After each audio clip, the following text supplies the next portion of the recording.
Assalamualaikum warahmatullahi wabarakatuh. Hai teman-teman semua, apa kabar kalian pada malam kali ini? Semoga kita semua selalu diberi kesehatan. Amin. Jadi pada kesempatan kali ini kami, kelompok 4, kelas 1B Prodi Sains Data, mendapatkan tugas dari matkul statistika, yaitu mencari korelasi dan regresi linier dengan topik industri. Dan dari diskusi kami mendapatkan subtopik, yaitu tenaga kerja dan juga output industri. Yang mana dari subtopik ini kami menentukan judul, yaitu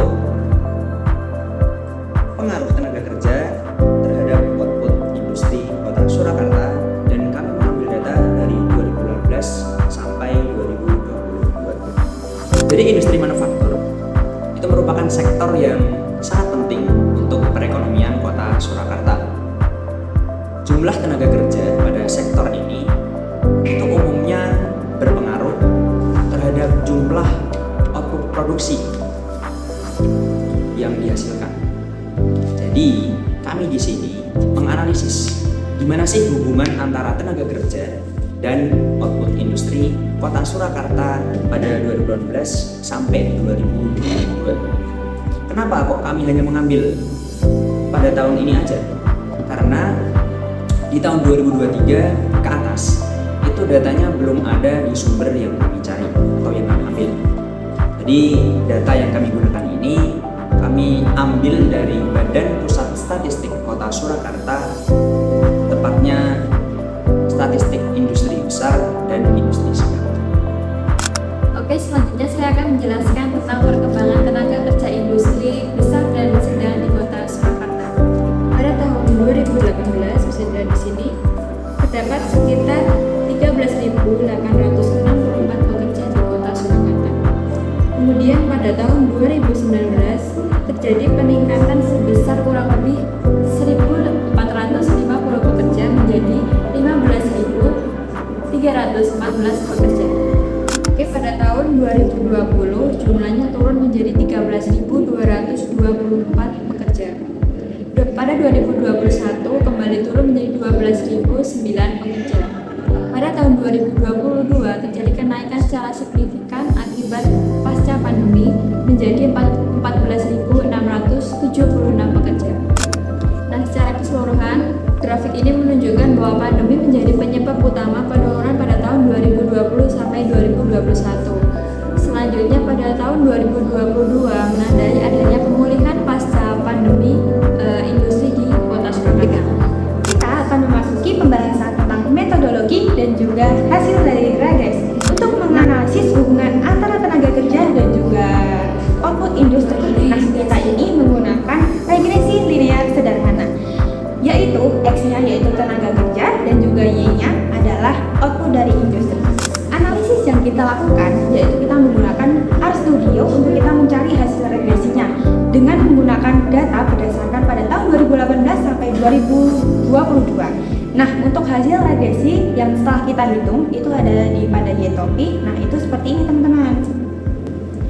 Artinya secara matematis setiap penambahan dari tenaga kerja ini akan mempengaruhi output industrinya teman-teman. Jadi walaupun hanya pengaruhnya sedikit, tapi itu akan berpengaruh. Walaupun kita mendapatkan tenaga kerjanya itu sedikit, tapi nanti dalam output industrinya ini kita bakalan nambah, gitu, berpengaruh. Hasil dari regresi menunjukkan bahwa model tidak signifikan secara statistis. Nah, karena nilai dari P itu kurang dari karena nilai P itu lebih dari 0,05, maka itu dianggap untuk tidak signifikan datanya. Ini artinya hubungan antara tenaga kerja sama outputnya itu tidak bisa dijadikan dasar prediksi yang kuat dalam periode data untuk tahun dari 2018 sampai 2022. Kita memiliki dua penyebab utama. Nah, penyebab utama yang pertama yaitu kita jumlah datanya itu sangat sedikit karena kita mengumpulkan datanya hanya 5 tahun saja.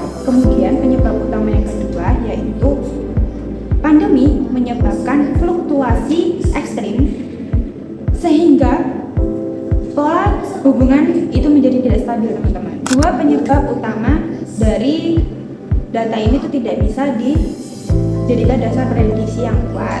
Selanjutnya, saya akan menjelaskan mengenai perkembangan output industri pada tahun periode yang sama. Bisa kita lihat bahwa output industri memiliki pola yang mirip dengan tenaga kerja, yaitu pada tahun 2018 sampai tahun 2019, output industri memiliki kondisi yang stabil dan cukup kuat. Namun pada tahun 2021 terjadi penurunan drastis, yaitu disebabkan karena adanya pandemi COVID-19. Lalu tahun 2021 kondisi mulai membaik meskipun belum setara pada saat sebelum pandemi. Pada tahun 2022 pemulihan berjalan cukup baik meskipun masih di bawah pada saat tahun pandemi, yaitu 2018-2019. Di sini kita bisa melihat bahwa tenaga kerja dan output industri memiliki pola yang serupa, yaitu sama-sama terdampak pandemi COVID-19.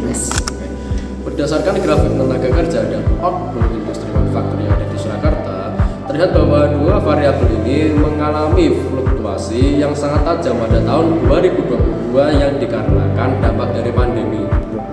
Meskipun regresi linear juga berpengaruh positif, di mana peningkatan tenaga kerja cenderung diikuti peningkatan output, hasil uji statistik menyatakan bahwa pengaruh tersebut tidak signifikan.